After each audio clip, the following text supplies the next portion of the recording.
देखिए डेमोलिशंस जो चल रहे हैं तो घरां दिलाने वाली गवर्नमेंट है शुरू से। ये नाम ही है ये कांग्रेस गवर्नमेंट की कि हमेशा घरां दिलाती है।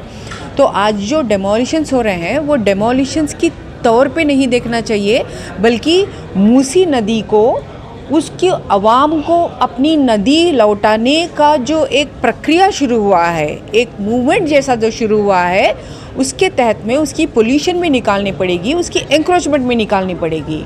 और उसके लिए जो भी कदम हम लोग निकाल रहे हैं उसमें से अगर पहला डिमोलिशन हुआ है तो उसके बारे में डेफिनेटली हम हमारे पार्टी की लीडर्स को और चीफ मिनिस्टर को हम ज़रूर ये बता रहे हैं कि सोशल इंजीनियरिंग भी इसकी एक अहम भाग बनाए, क्योंकि हम ये देख रहे हैं कि मिनिस्टर्स कुछ बोल रहे हैं तो ब्यूरोक्रेसी उसको उसी तरह से हैंडल नहीं कर रही है ज़मीन पे। तो मिनिस्टर की बात एक और है तो ब्यूरोक्रेसी उसको एक और रुख की तरह उसको पेश कर रही है। मिनिस्टर्स ने कभी ऐसे नहीं कहा ना कि आप जाके उसके मुंह पे नोटिस थाम दो और उसके बाद उनको वहाँ से भगा दो, ऐसे किसी मिनिस्टर ने नहीं कहा, बल्कि ये बोलते ही जा रहे थे कि ये डेमोलिशन एक्सरसाइज नहीं है, ये मूसी को रेस्टोरेशन की एक्सरसाइज है। मूसी रेस्टोरेशन किसके लिए? आवाम के लिए।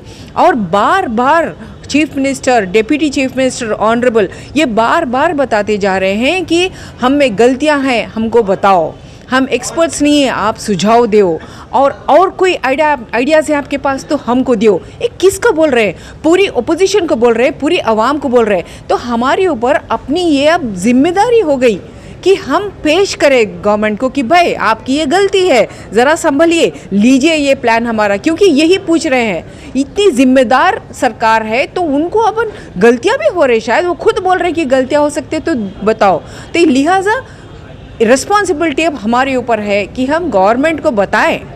ठीक है, तो मैं आपको बताती हूँ कि क्या आपके पास या जो ओपोजिशन जो पुकार रही है उनके पास क्या वो लोग ये डाटा जमा करें कि कितने लोग उसमें से जो डेमोलिश हुए घरां उसमें से कितने गरीब के हैं और कितने लोग जो हक से जाके, जानबूझ के जाके तालाबों के अंदर जो बैठे हक से कि कौन हमारा क्या बिगाड़ेगा।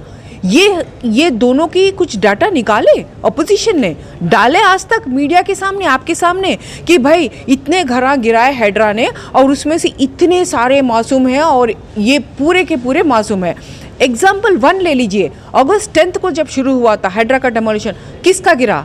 MIM MLC बमरुकनुद्दौला जो सीधी तालाब के अंदर FTL के अंदर बैठा था उसका गिराया गया, और वो भी पूरी नहीं हुई, अभी उसको निकालना है और भी है वहां पर बैठे हुए। क्या ये गरीब मासूम थे? 5 मंजिला मीटिंग MIM MLC का, क्या गरीब थे?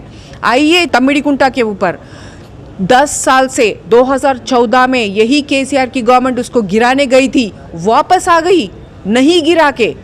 हालांकि गवर्नमेंट पूरी मैप्स मौजूद थे RTA में, पब्लिक डोमेन में, कि वो पूरा जो उनकी एन कन्वेंशन थी FTL और बफर जोन में थी। 10 साल 2014 में जाके वापस आ गए। तो क्या वो गरीब है? क्या वो इलीगल नहीं है, अल्ट्रावाइज नहीं है, अनऑथराइज नहीं है?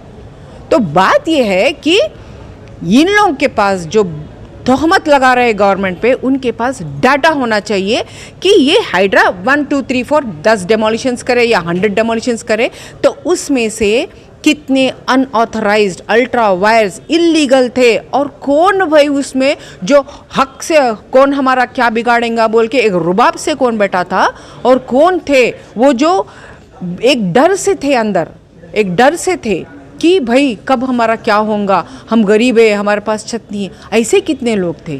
तो ये डाटा पेश करो, बोलो भाई अपोजिशन को आपके सामने, प्रेस के सामने।